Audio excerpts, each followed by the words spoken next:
महसूल कर्मचारी संघटनेच्या वतीने आज अमरावती जिल्हाधिकारी कार्यालयाच्या परिसरात जुन्या पेन्शनच्या मागणीसाठी महसूल कर्मचारी राज्यव्यापी संप पुकारला आहे। सरकारने जुनी पेन्शन लागू करण्यात यावी या मागणीसाठी वर्ग 3 व 4 चे कर्मचारी संपामध्ये सहभागी झाले आहे। जुन्या पेन्शनच्या मागणीसाठी जिल्हाधिकारी कार्यालयाच्या परिसरामध्ये जोरदार घोषणाबाजी करत काम बंद आंदोलन सुरू केले आहे।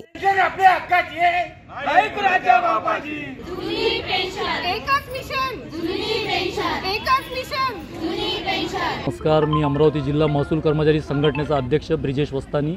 आज आमचा राज्यव्यापी संप आहे सर्वांचा। आमची एकच मागणी आहे की सर्वांना जुनी पेन्शन योजना लागू झाली पाहिजे। त्याकरता हे बेमुदत आंदोलन आहे।